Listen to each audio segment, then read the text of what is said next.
You are listening to episode 124 of the Game Deflators Podcast. My name's John, and I'm joined by Ryan. Hey everybody, here at the Game Deflators Podcast, we like to talk about games we've recently picked up, games we're currently playing, and we've got today's Inflation Deflation Challenge, Hook, Line, and Sinker.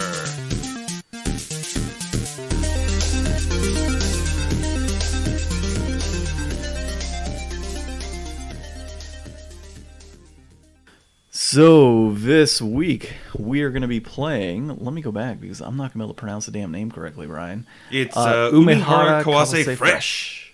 We said at the same time. That worked. Yeah. Okay, so that is what we're playing this week. It is on the Nintendo Switch, according to Ryan here. And for those of you that are aware of the game, Hook, Line, and Sinker. You basically... We'll get into it a little later. Okay. As always, Ryan, I guess let's start off with the fact that there's a lot of empty shelving around me right now, and there's a lot of echo in this room because of it. Yeah. Yeah, I can definitely tell. So, packing up for a new house. I think we'll be doing this type of recording here with this echo going for at least another 3 weeks. And then, dedicated room for recording with no video games, and then I have to print out a picture of Ryan or my collection so Ryan can see it. I know, I'm like, usually I'm staring at the wall of games, and it's like, no matter how many times I've been over here, I mean, I guess 124 times, and looking at the wall of games as we record, now I've just got boxes, and I can only see, like, really 6 or 7 things. Well, and here's the thing, those boxes, none of these games were on the shelf before. Oh, really? This is all extra stuff that, like, needs to be put up. So, yeah, it's quite a lot. But yeah, so packing up, and hopefully we'll have a dedicated space for that. Nice, you know, we should loft. do some like really good coverage of like the building up of your game collection. Like we should like record it or something. Like putting it on the shelf and stuff. Yeah, I mean, we could do like a time lapse. Yeah, I was just thinking that'd be pretty cool. Just the whole. Are you gonna stick with these shelves, or are you gonna get newer type of shelves, or do you have any ideas yet? I mean, these shelves are like, so anybody that's kind of curious that collects and the type of shelves that I use. So I use, it's like Atlantic, I think it's Oscar, Oskar, I believe. But if you go on Amazon, you just search up like Atlantic DVD shelving, you'll find these. And I use the one that holds, I think it's 720 DVDs. A pretty good size, actually, or probably about, I'd say somewhere in the neighborhood of about 36 or 38 by 72, roughly. And they do a good job. You put them right up on the wall, and you can bolt it in, and they stay steady, and got a nice. They look base a lot to them. nicer. Some of those cheap end like shelves don't move very well. No, and these don't move very well either. So they have to be like, you got to be pretty careful. Like when we move these, I'm gonna have to talk to the movers and show them how I want these sent out and everything, or like laid out in the truck. But they've moved pretty decently for me. I think they've gone through 3 moves now. Or no, 2 moves. One from where I used to live, then the next house. Yeah, so this is their third move. And they've held up pretty well. And they do make them in black. The one I have is like a walnut color. I like it. Yeah, I like the walnut, but I think I'm going to go with the black based on the paint style I'm going with the new house. So we'll see. But overall, pretty decent shelves. Hold a lot of DVDs and CDs and other types of games. And they're adjustable, so you can kind of move the things around. I've had them to where I can put in like Sega Saturn games in one section, and it fits in nicely, and then kind of stack it accordingly if the PS1 games above it, and they're good shelves. So yeah, so we're gonna have that. I get not have that, but that's part of the next phase, right? Either looking into getting black shelves or purchasing more shelves, and then if Ryan wants to do a time lapse, he will have to sit there and watch me alphabetize every single game and put them up on a shelf, and that is going to be ridiculous. Plus, we're also looking at getting some arcade machines not too far from now to put in that house. So, it's going to be sick, dude. We're going to have a pretty sweet layout. Oh, I found them on here. So, the Oscar Atlantic Adjustable Media Shelf 6681. These look like they're not as big as yours, though. No, the ones that I... 114.65. Yep, that sounds about right. So, $114 a pop. They're not bad. I'd say it's worth it. Especially if you're looking for something quick that's pretty sturdy, those will work. Just build them correctly. That's the only thing I would say. All right. Well, Ryan, pickup-wise, I didn't have any video game pickups this week, but I did pick up a booster box of Time Spiral Remastered for Magic the Gathering. Fun. Yeah, so this one, the reason I picked this one, like I'm trying to pick up new product whenever I can. This one was like $200 for a booster box, but there's some pretty like heavy hitter cards in this set, and it's supposed to be a limited release set. Like they're not going to be doing a whole bunch of heavy print runs apparently. So that's pretty much why I bought this one. So is it common knowledge for people to know like what kind of print runs that they're going to be running? Like, are you just like really up on like MTG news or something? You follow like a blog or Twitterverse? No, I'm on a variety of different Facebook pages, so I keep track of stuff on there, kind of what's new, what's being banned, what's being re-released and such. So I learned about this one probably late into the life cycle, or not life cycle, but late into the news on when this was going to be coming out, and trying to buy it cheap and such. But that and Reddit. I have a few Reddit threads that kind of come up on my phone every now and then. And one of the ones I saw recently said that this was going to be a limited run, or not limited run, but a limited amount of print compared to what they are doing with their current product. Did you already go through them all? No, I just got the box last night. I haven't opened it. Oh, dude, you should save it and we should do a draft. Well, let's see. I might buy a second box. I haven't decided yet, and keep one sealed and then one open. Usually you want to keep at least like a box sealed just in case when, potentially the value goes up. And there are, like I said, some heavy hitter cards in here that are going to, there's some right now foil that are like $90 to $300. Yeah. I remember I went to a launch for, God, I don't even know what set it was, but like, dude bought like a couple boxes and got like what's like the crazy super rare, it's like copper almost instead of like gold or platinum, like Not the sure. super rare ones. I don't know. But he got like the rarest card in the set, like out of the box, immediately turned around and sold it to the shop for 2 more boxes, and then got another one that just wasn't foil. Nice. Yeah, that's one of the ways to do it. And so that's kind of what I've considered with some of these, boxes is why don't I just open it, pop it out, see if I get a $300 card, sell it, and then buy another box or two. Like that's theoretically that's the way to do it. And now that I'm thinking about it as we talk about it, I kind of want to do that and just open up, like do a video recording of us opening up the packs. Mm-hmm. That'd be pretty cool. We've never done that before, so that might be interesting to put on like Instagram or Facebook video or something. I sold a whole Warhammer 40k army for booster boxes for Magic the Gathering once. Nice. All nice. my Eldar. Well, I had that old 40k stuff that I had picked up a while back, from some random lady's garage, and they wanted to give me like $10 at a local shop, and I turned around and sold it for $60 somewhere else, and then took that money and put it towards, I guess, more video games. But yeah, I guess we could do that. I don't mind opening up that box and seeing if we could pop something out that's of value and flipping that and buying another box. That'd be interesting. That's my favorite part of Magic is like when it's still, you're into it for like opening packs and stuff. I always lose interest when it's like, all right, we're going online, we're buying singles. We've got like, the super slim 4 copies of every card. Yeah. And that's, I do a lot of that too for the most part, but I still enjoy opening packs, and financially it's just a better situation now than what it was years ago, so I can actually buy a booster box every now and then and be okay with it. Whereas when I was in college, if I wanted to buy a booster box, that was, saving for however long to get that money and do that. So otherwise, that's all your food. Yeah, that's pretty much college food right there. But along with that, I am waiting for my order to come in from Game Nerds, which at this point I would highly recommend you don't buy from them because this is the second time it's happened where I've put in an order for a pre-order of a D&D book, and it's just not here on time. This book was released on the 16th. I still don't have any sort of confirmation saying that, oh, your order's been shipped. It just says not fulfilled. Like, okay, with no information whatsoever as to why it's not fulfilled, it's just in limbo right now. So I'm going to be going out to a local shop just in case, because I am moving and there's change of addresses and all that stuff.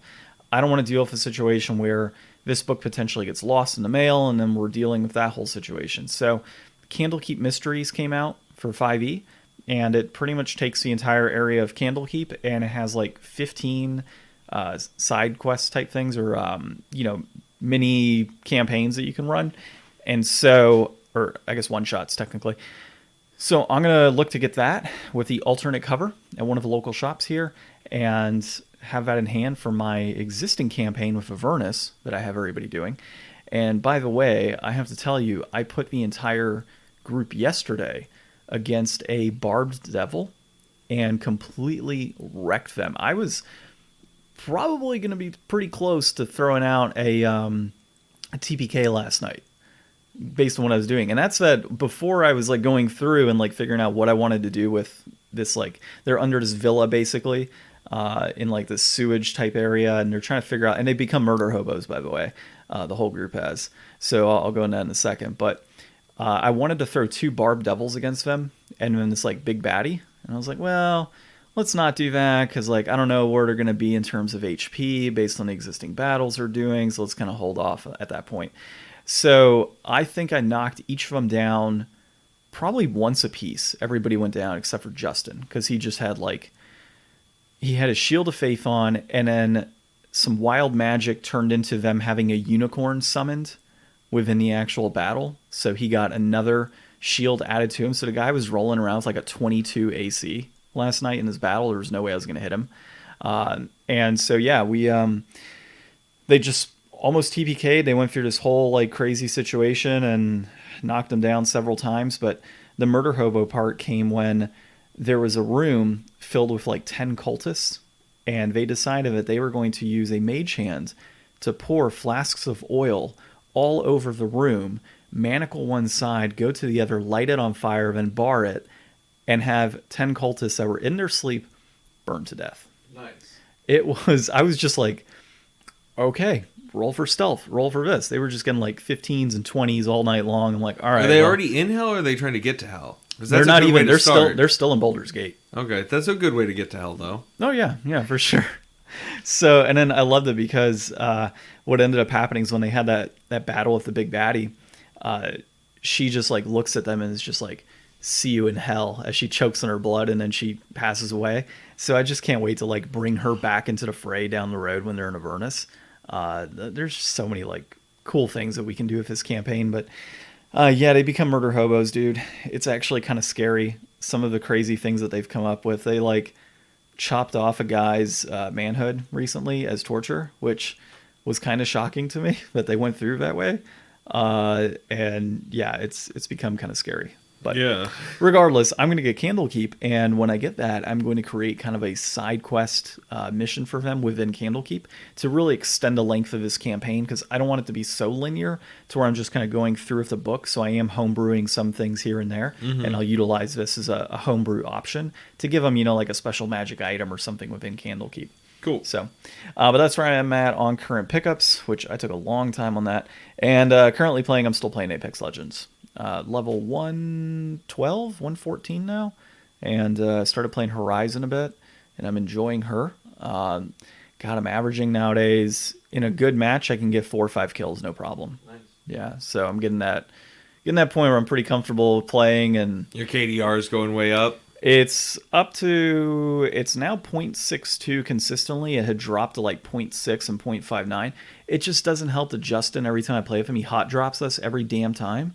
And so it's like you either get a couple kills or you die right away. Yeah. And when you do enough of those hot drops, if you do 4 and you're averaging like 1 kill, that doesn't help your situation, Yeah. So I wanted to kind of talk about this. This is good a place because it's not necessarily an article. I watched a good video this week. Digital Foundry did a video covering Apex Legends on the Switch port, and it was really interesting to see how different they were. They did a really cool way of recording the footage. So they were on a team, and either the Xbox person or the Switch person, whoever died, would just spectate the other person. So you can see exactly the same thing, but one being on one console and one being on the other console. And the difference is dramatic. Like, think of like all of the grass and like low brush and stuff as just not there. Really? Like on the Switch, you literally can't see it. So it's like they were talking about how it's a good thing in this game that there's no like prone, but like you could still crouch in some of that grass and feel like you're hidden, But to somebody playing on a Switch, they don't have any of those in the game at all. So you can just see things, but like the definition of it is just not as good. So it's like you're looking at Vaseline when you try to look at something really far away without, a scope to help you. Like, you're not gonna be picking up those details. So there's like some interesting kind of give and take on what could be considered like competitive advantage. The frame rate's terrible, though. They were saying that like a lot of times it'll dip down into the 20s once you're like in a combat thing, and possibly worse. Oh man. Yeah, but otherwise it tries to be like a smooth 30, and just saying that, like, this game is playable. It's severely compromised. Like, maybe it shouldn't be cross-play just so that everybody's kind of in the same bag. Mm-hmm. But it's cool that they were able to get it to work. So I don't know if you're out there playing, on Switch, let us know if you like that. if you feel that it's worth it, or that they did a good job. Well, you could let us know on social media, of course, Facebook and Instagram at the Game Deflators, Twitter at Game Deflators, and of course, hearing the podcast where you're listening to it now, as well as Podcast Addict, Apple Podcasts, Spotify, Castbox, and wherever podcasts are found. And 5-star reviews. Leave 5-star reviews. Yeah, dude, that's definitely interesting that, it doesn't surprise me, though, that it's that low of quality game compared to what you got on the Xbox or PS4, I guess even PS5.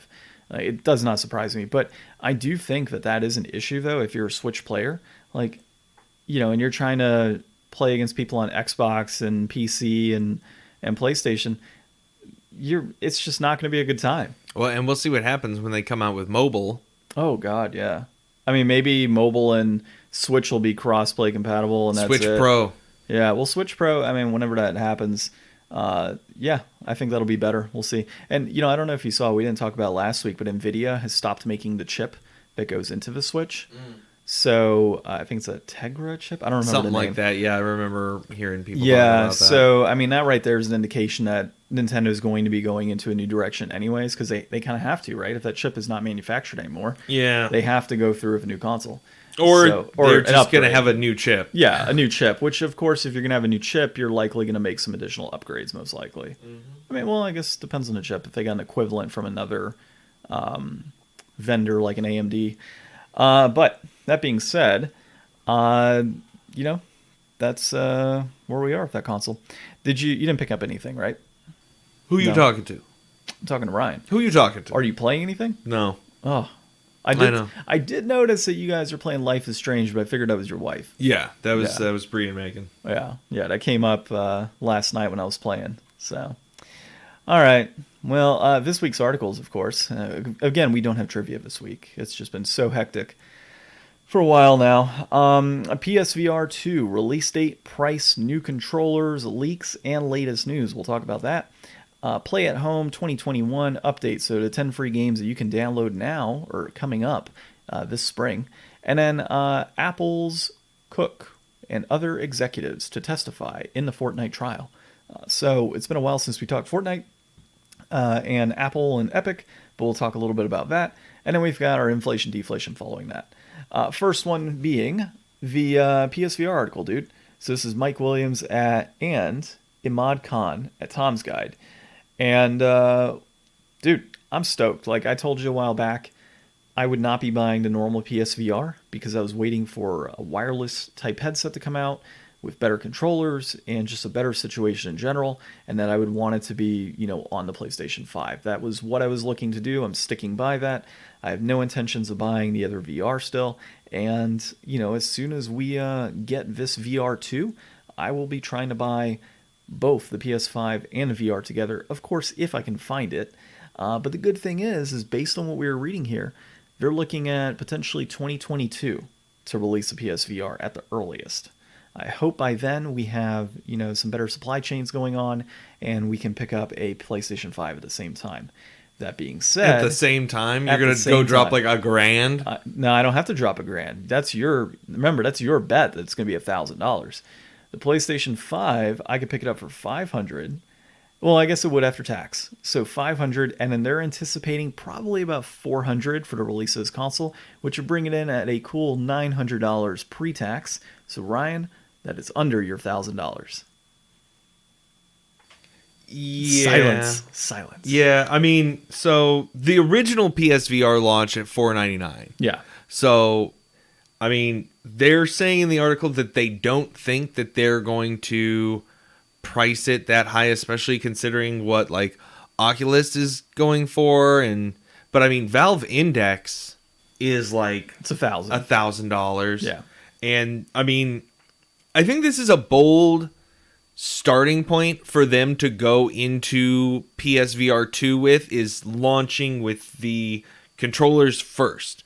Show people what we didn't even have, because they didn't really even have PSVR controllers. Those were just the PlayStation 3 Move Wands, and they made them work. So they've never even made like real VR controllers, and these look legit. They look comfortable. They're gonna have like the adaptive pressure for the triggers. They're going to have finger sensor touch for if your hand's open. They've got the circles all the way around, so they could tell the orientation of your hands in the VR. Like, these are some legit controllers. They look comfortable. They look like futuristic and cool. I'm into it. I think this is a great start, and then we'll see what they do with the whole headset later. If they can get that wireless. I think at this point it's a given that it's going to be wireless. Like, yeah, you can't roll into market with a wired VR headset at this point. I mean, it's the next step is to get away from that completely. And I mean, if you're going all the way, you might as well go all the way. I think it's cool that they're trying to also incorporate. I've seen this on some people.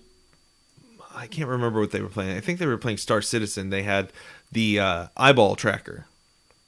And they're saying in here that they think that that's going to be one of the next major innovations to bring to gaming is eye tracking. Like, imagine now you've got 2 thumbsticks free, because if you want to look around, you just look around.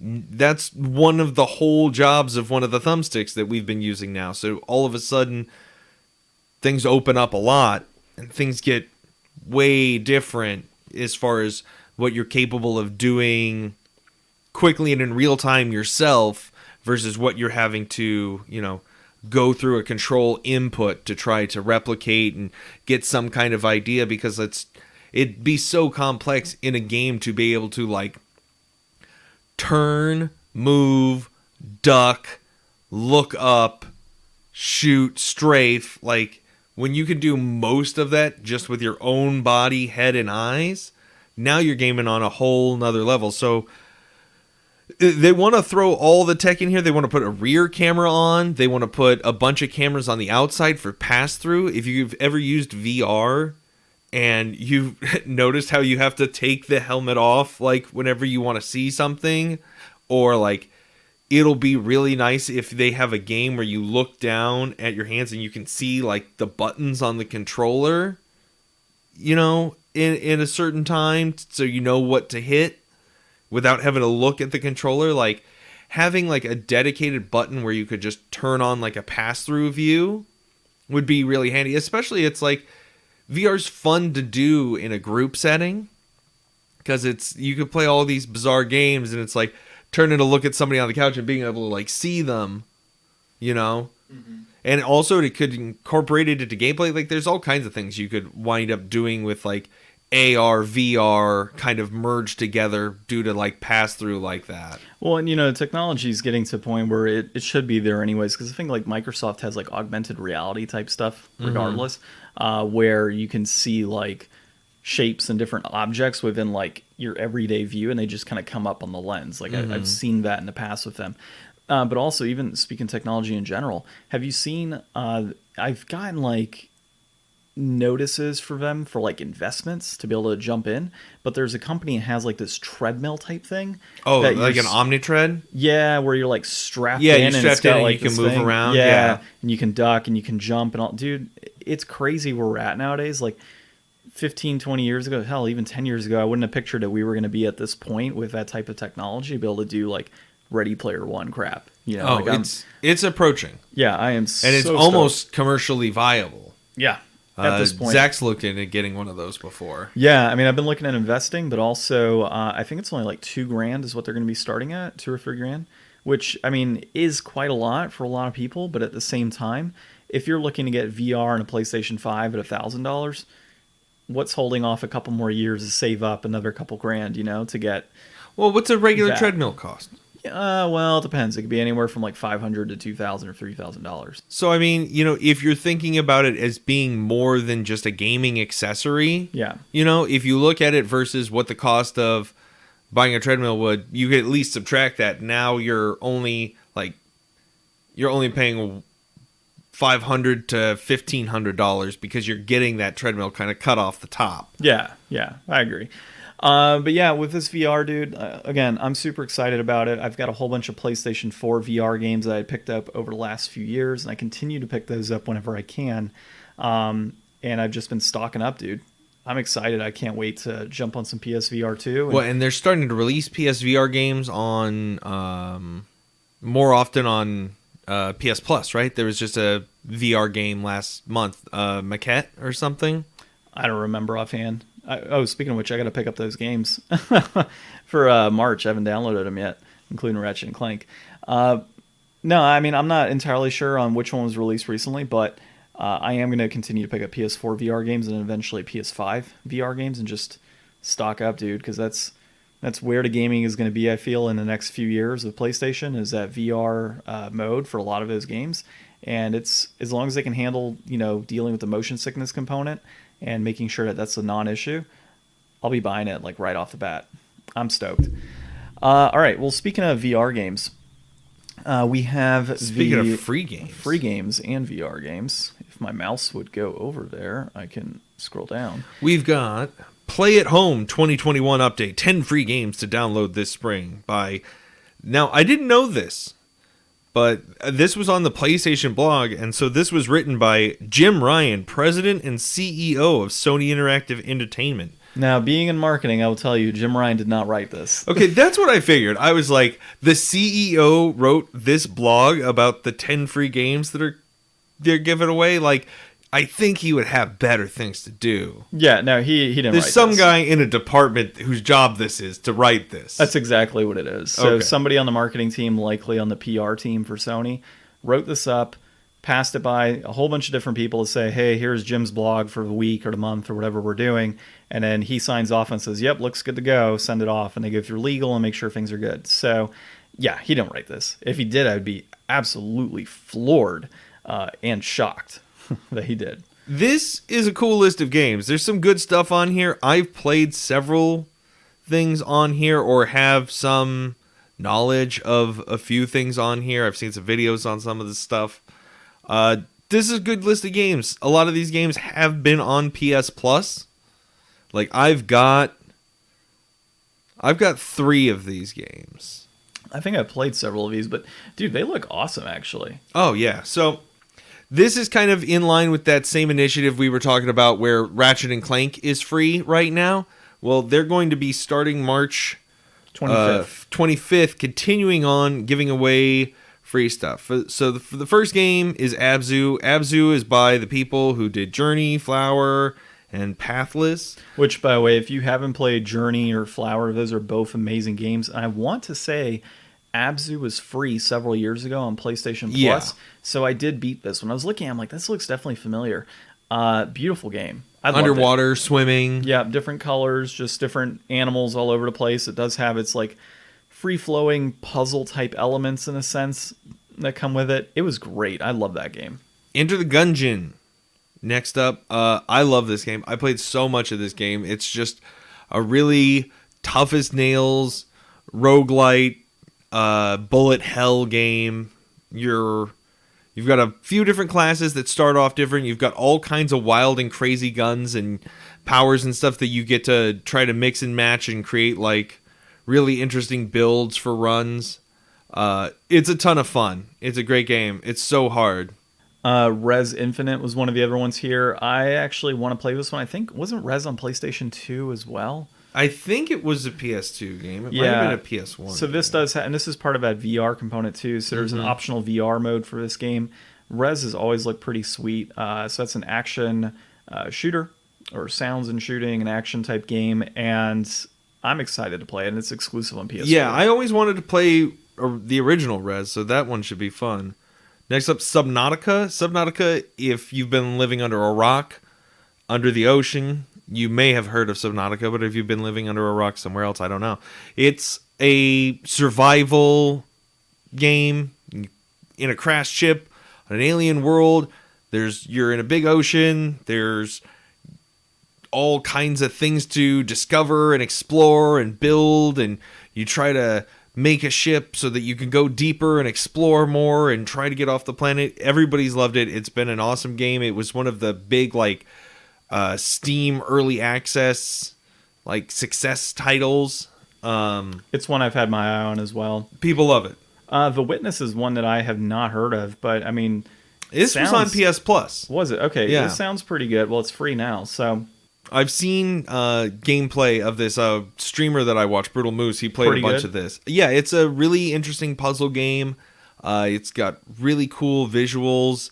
It's a good thinker. It's really interesting because you could see how as you go through the puzzles build and you get to an area and it's like, okay, here's the basics, and then you work your way through. You try to find there's hidden puzzles in the level architecture. It's really cool. It's a beautiful game. Yeah, so that is definitely one I want to pick up at some. Well, obviously I'll pick it up and then play it, but the other one on here is Astrobot Rescue Mission. So Astrobot is supposed to be pretty good. I haven't played it yet because of course I don't have VR, but I've heard some great things. I think Game Grinder actually beat Astrobot when he got VR, and if I recall, he loved it when he played that game. And then the new Astrobot that came out, Astro's Playroom, with the PS5 launch. I thought Playroom was the one that... Okay, yeah, you're right. Astro's Playroom is a new one coming out. Yeah, that's the one that launched with PS5 so that they could show off the DualSense. And then when they just shut down the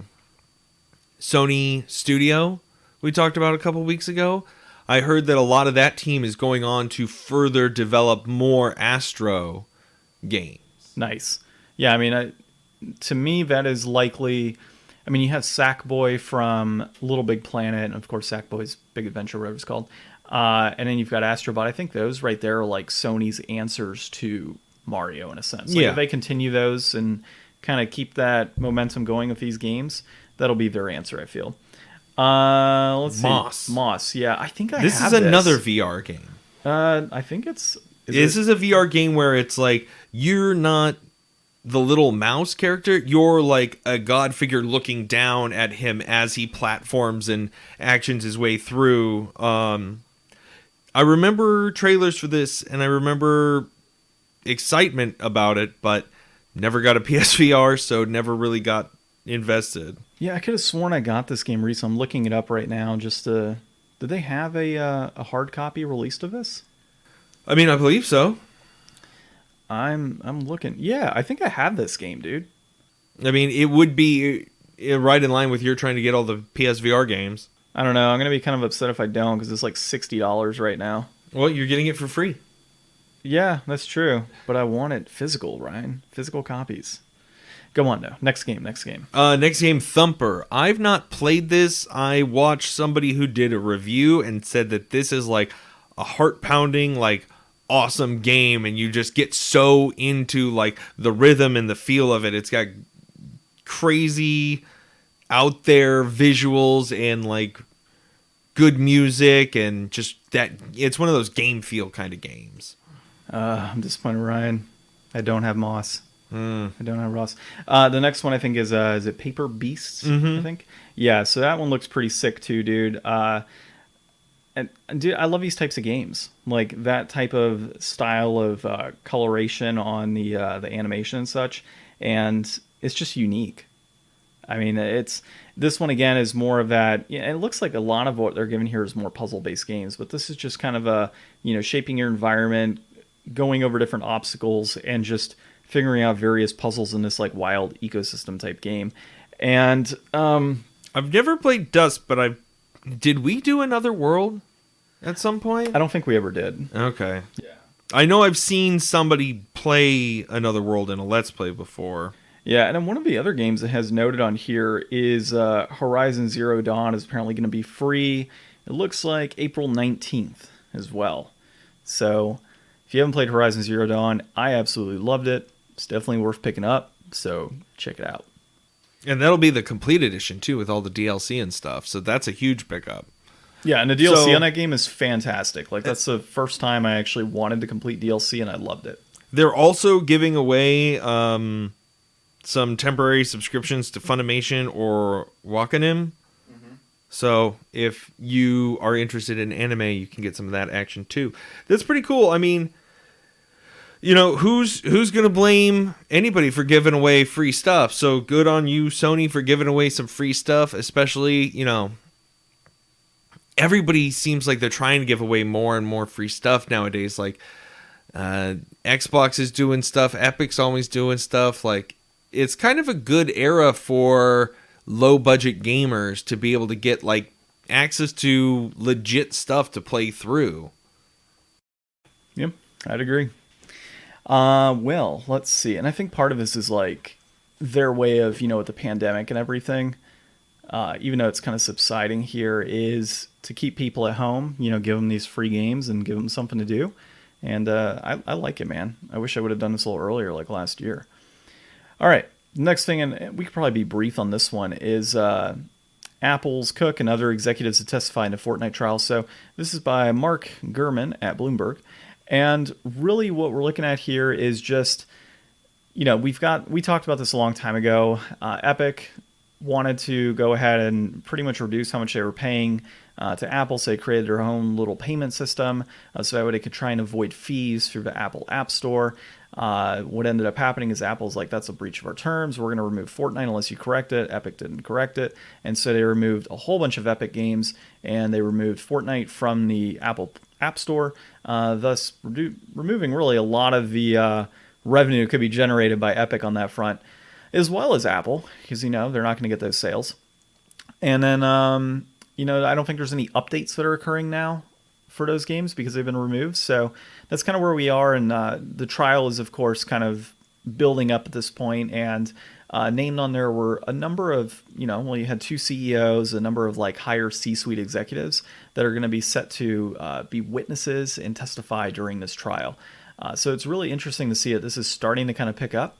And I'd like to see how many other larger companies are going to start jumping into this, right? Either against Epic or against Apple. Well, and there's a quote in here from, from Epic. The chorus of developers speaking out against Apple and their anti-competitive practice has become louder. We're not alone in this fight. We look forward to making our case for competition in app distribution and payment processes. So, you know, it did stir up a bunch of people. You know, they're trying to get more people on board. I mean, Epic in their store, you know, they give a much better shake to developers than Steam or Apple or, you know, I don't know that we really know what the cut is from like Sony or Microsoft for being on like Game Pass or PlayStation Now, but I mean, everybody usually gets a big chunk of money from them to be hosted on those, but the 30% sales is just bizarre when it gets into the microtransaction world, and it's like, okay, so you're charging your customers, you know, $10 for 1,000 coins, so every coin is, you know, a penny or whatever. Yeah, that's right.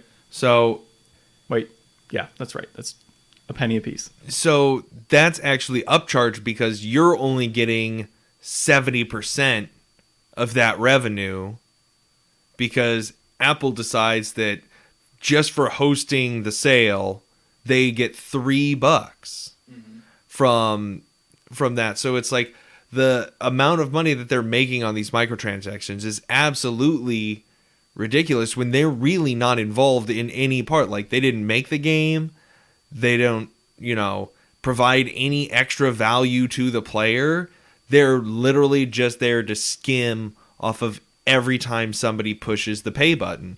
And I know that there's deals for other games, like I've seen people talk about you can go on like Amazon and you can buy coins for Hearthstone at like a better deal than doing it directly through Hearthstone. So it's like you're paying less and Amazon's getting some portion of that. Apple.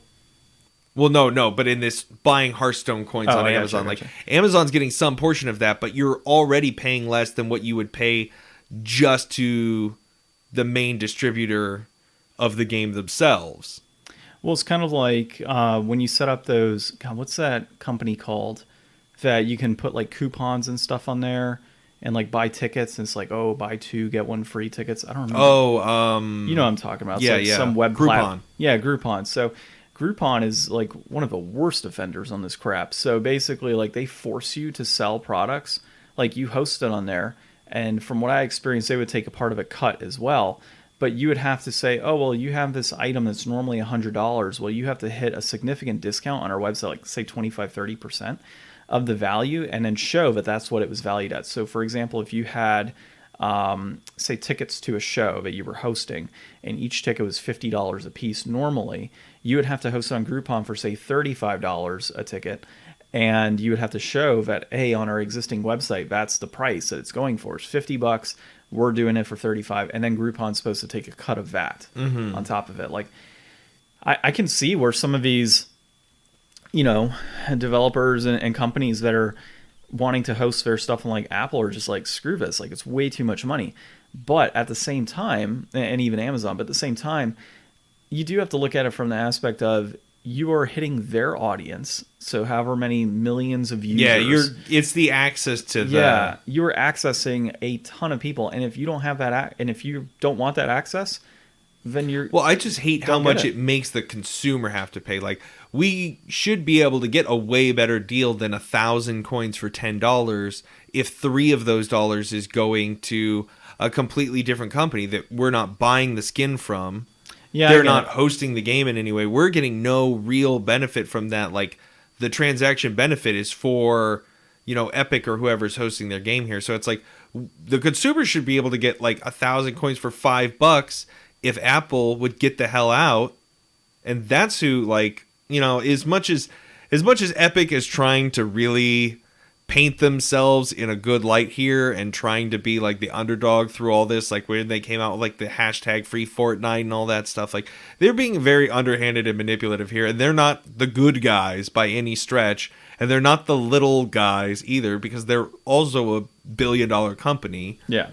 So, you know, it's hard to feel bad for them, but like, man, I would love for them to be able to stick it to Apple, just because big companies like Apple kind of need to have it stuck to them every once in a while. Otherwise, they just consolidate their power and say, no, we rule. It'd be kind of nice if a judge was just like, you both suck. Donate your money. All microtransactions, 50% off. Oh my God. Well, yeah, we'll keep up with this one as it kind of builds up, and I'm interested to see the outcome, dude. I mean, this is it'll change. It'll change some stuff. This will make waves. I think so. All right, let's jump into our inflation deflation of the week. We got Umihara Kawase Fresh. I cannot read your tiny ass font that you've put there on the developer, so I'll let you do that part. So this was developed by Studio Seizensen? Sure. Published by Nicholas. Yeah, Nicholas. And it was released April 2019. It is a platformer, and it did not receive great reviews. It got about a 6 out of 10. This I had never heard of. Apparently, there's like been a few of these games in a long series starting back in 1994. But looking back at some of Google Images' best attempts to show me what the game was like, it looks very similar to what this is, so I don't think that it has developed a lot and changed a lot over time. So we'll just assume this is what most of these games are like and go from there. Yeah, so this game you're a little, I guess, a female character. Yeah. I'm hoping. I couldn't tell. Where she has missions, essentially. You have just various missions that you have to go through where you collect different items, and you follow these arrows, get to the end path. And I mean, you collect food and such along the way. You find different enemies like fish and snakes and such that can attack you, but you're able to take your fishing line and your giant ass hook and throw it to them and collect them as you go around. You can also sling across different walls like a little Japanese girl Spider-Man. Grabbing your hook, throwing it up to different sections, and being able to manipulate the line to where you can go up, you can go side to side, hop over to different sections. It's pretty interesting, dude. Like, the mechanics on this game, I thought were very different from what I've played in other types of platformers. Yeah, it's a platformer where instead of jumping as your primary like platforming mechanic, you're really using more of like a hook shot to kind of get around. The swingingness of it was kind of not exactly the best and we didn't make it super far, so maybe you get power-ups like or anything. 7 or 8 levels. Yeah, but maybe you get power-ups or something later that change your mechanics. I kind of doubt it, but a lot of it is just trying to be able to get your hook into the right place to be able to pull yourself where you need to go. Like John was saying, you can use it to attack and stun enemies and then collect them for their tasty food bits because you're an adventuring chef. There's some cooking mechanics and some Dark Souls mechanics. Dark Souls bonfire mechanics. That was pretty funny. It's a cute looking game. It's got fun music. Somehow, I didn't really read too much into it this morning. Somehow this is tied in to Cave Story. Like, in this game, you can be, like, one of the robot girl from Cave Story. And, like, the creatures in the world, like, they look like the rabbit people from Cave Story. So I don't know how that kind of meshes in there. But, hey, it's in there. If you like Cave Story, there's some Cave Story adjacent stuff here, I guess. I wasn't too impressed by the graphics on this game. That was one thing.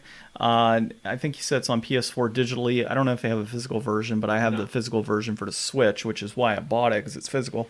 And I just wasn't super impressed by the graphics, dude. Like, and while the mechanics are kind of cool, it was a bit slow to me. Like, things just felt clunky as you were progressing through the game. And I kind of noticed that a lot when you'd shoot your line up and you're hanging up on the side of a wall and like trying to figure out like how the hell do I bounce up and get to this. It's just super clunky. This feels like an old Wii game, not like a new Switch game. Yeah, and you had brought up it felt kind of like to you at first like Ivy the Kiwi, which I felt actually controlled better. Well, it's just like it's kind of a non-traditional platformer. Yeah. Overall, man, and we'll do the brass tacks here. Complete in box, you're looking at $14.96. Peaking at $30.76 back in July of 2019. That's holding steady. A loose copy right now is running about $13.28. That peaked at $26.66 in July of 2019. That's also holding steady. I do think this is going to go up in price. I don't think it was a super sought after game initially. So from a perspective aspect, I think that this is one to grab just because of that. It by all means, like, yes, it felt clunky, but it was cute enough and had the different colors and elements that, when I look at $15 for a complete in box, I think that's worth it. It's got great box art. It does, actually. I will and it say has a manual. This has a great... Oh, it does? It has a manual. And it has a manual? And it has a manual. Okay, that right there. Folks, complete in box.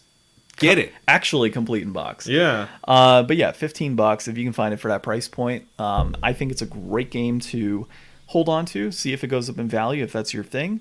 I think from a playing component, if you hand this off to your kid, they're going to enjoy it, I feel. I mean, I enjoyed it. It wasn't terrible, by all means. I mean, a 6 doesn't necessarily mean it's a bad score. A 6 just means it's, below. It's a competent game. Yeah. But it's not enough to, like, blow my mind. Like, it's not a good, like, I need something, like, on the level of God of War. Not every game is like that. Yeah, I would say it's a good time waster. In a sense, sit back, play a few levels, set it down. Like, this is one you can kind of chip away at and have a good time. Or it seems short enough with all these different levels that you can just blaze through it pretty quick. Mm-hmm. I haven't looked at how many hours it takes to beat this one, but if you look at howlongtobeat.com, you can find it on there and see if it's something that's up your alley. But overall, man, I think at $15, my rating for this will be just right at its current price point. What do you got going for it? Well, it comes with a manual and nice box art, so I'm going to say just right. just right. Cool. So that is our rating Main for this week's story, game. 15 hours. Oh, yeah, that's not bad. If you can get 15 hours for $15 and a manual out of it, plus some cutesy animation that's kind of not that great, but still pretty cool, I think it's worth it. And it's a platformer, and I love platformers. So, our rating on this one is that it is priced just right as it currently stands. That being said, Ryan, we've got, for once, because you reminded us, our next game, we're going to play some Evil Dead Regeneration on the Xbox.